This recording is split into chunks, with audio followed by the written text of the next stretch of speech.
The illusion of value. Why does a $5 coffee taste better than a $1 one, even when they come from the same beans? Why do we trust an expensive watch more, a costly skincare cream more, or a luxury hotel more, even before we've experienced them? It's not logic, it's psychology. In a world where everything is measurable, one thing remains irrational: how humans assign value. We don't buy the best product. We buy the product that makes us feel best. And that's the secret behind premium pricing. It's not about charging more. It's about making more feel justified. Today, we'll decode how brands manipulate perception, how your brain equates price with pleasure, and how expensive became a shortcut for trust, taste, and power. By the end, you'll see why paying more often makes us happier, and how companies quietly profit from that illusion. A price tag is a story. Every price you see tells a story. But what if the story was written by psychologists, not economists? Traditional theory says price reflects cost plus profit, but modern marketing knows price is a signal, a message about quality, exclusivity, and belonging. Think about it. $10 wine feels ordinary. $100 wine feels sophisticated. $1,000 wine feels divine, even if the grapes came from the same field. This isn't coincidence, it's conditioning. Brands have learned to use price the way artists use light, to guide emotion, create depth, and make you see what isn't really there. To find where this began, we go back to the post-World War II consumer boom. Mass production made goods cheap, plentiful, and accessible. But that created a new problem. How do you make one brand stand out when everything looks the same? The answer came from psychology. Marketers began experimenting with price perception, the way consumers use price to infer quality. They discovered something astonishing. When people didn't know which product was better, they simply assumed the more expensive one must be. This became known as the price-quality heuristic. In the 1970s, studies proved that people rated the same wine as tasting richer and smoother when told it cost more. In the 2000s, MRI scans showed the brain's pleasure centers lit up more when tasting expensive labeled wine, even when it was identical. In other words, your belief in price literally changes your sensory experience. That's the foundation of every premium brand today. How brands turned numbers into narratives. Once marketers understood the link between price and perception, they started designing pricing as an emotional experience. Apple, for example, never competed on low prices. Steve Jobs said, "We're not selling computers, we're selling tools to unleash creativity." The higher price wasn't a barrier, it was proof that you were buying into a different tribe. Starbucks didn't just sell coffee, it sold ritual. Louis Vuitton didn't just sell bags, it sold belonging. Tesla didn't just sell cars, it sold vision. All these brands use premium pricing as storytelling. A high price tells you the brand values itself, and therefore, so should you. The formula is simple. Price x perception, JATS, identity. When you buy expensive, you're not buying more, you're becoming more. At some point, premium pricing crossed a psychological line. It stopped representing quality and started representing virtue. People began to see expensive as not only better, but morally superior. Organic foods, artisanal goods, slow fashion, craft anything, all rely on the idea that higher price equals higher ethics. You're not just buying better things, you're becoming a better person. This is what sociologists call virtue signaling through consumption. The paradox? Many premium products are produced the same way as cheaper ones. The difference lies in branding, scarcity, and your brain's response to price. In other words, you're paying for meaning, not material.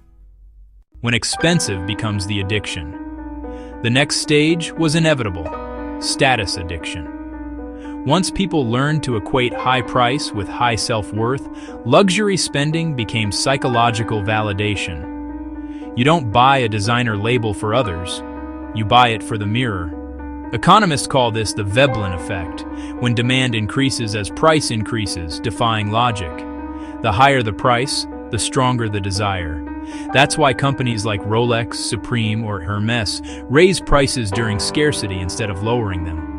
Because in the human brain, rarity and cost feel like proof of superiority. This is where the market stopped selling products and started selling ego therapy. And just like any therapy built on dopamine, it's addictive.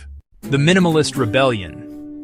Eventually, the obsession with premium created a counterculture: minimalism. People began rejecting excess, craving authenticity over abundance. But marketers adapted fast. Brands like Aesop, Everlane, and Apple reframed minimalism itself as a premium aesthetic. Less became luxury. Plain packaging became the new symbol of confidence.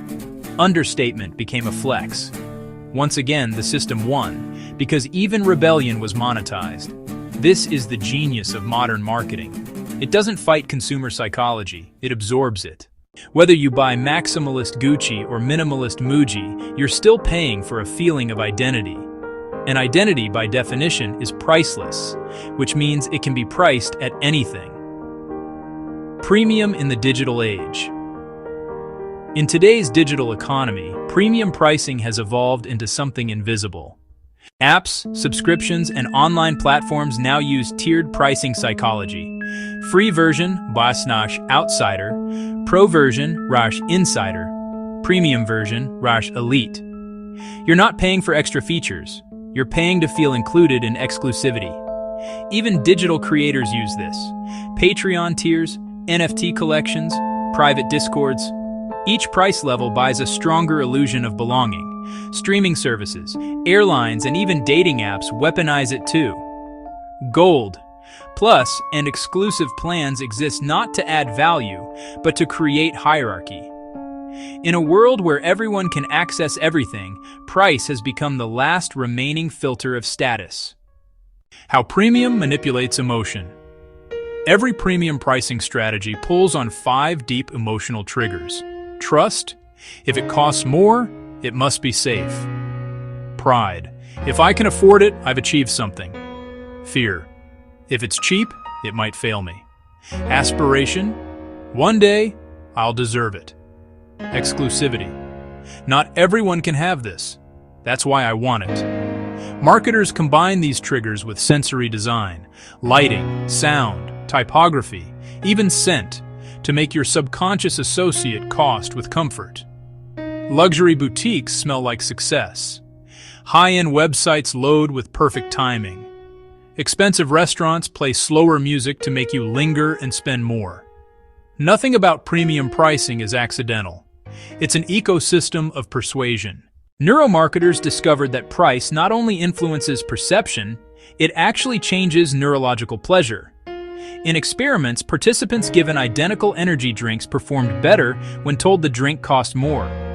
Their brains released higher dopamine levels, proof that expectation modifies experience. That's the dirty secret.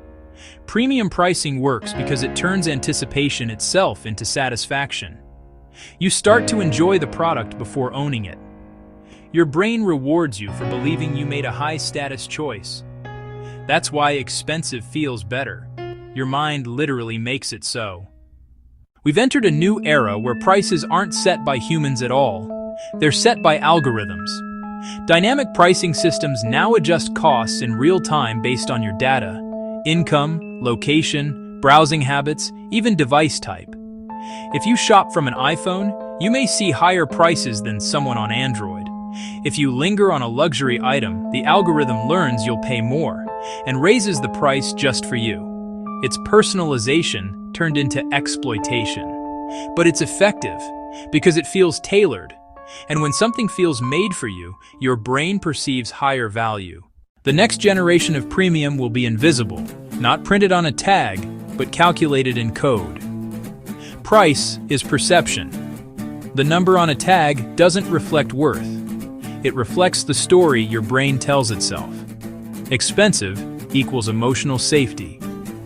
We trust high prices because they simplify decision-making in a complex world. Desire can be designed.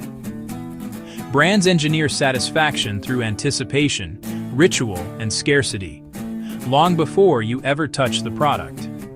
Premium pricing works because it hijacks our sense of identity. We don't just buy to own, we buy to belong. But here's the danger. When value becomes emotional, it becomes infinite. And infinite desire can't be satisfied, only monetized. So the next time something feels worth it, ask yourself, is it quality you're paying for, or confidence you're renting? If this deep dive helped you see how premium pricing plays with perception, hit like and subscribe so you don't miss what's next. Because in the next episode, we'll break down how car wrapping became a multi-billion-dollar industry and what it teaches about modern branding. Until then, stay curious, stay critical, and remember, price isn't value. Perception is power.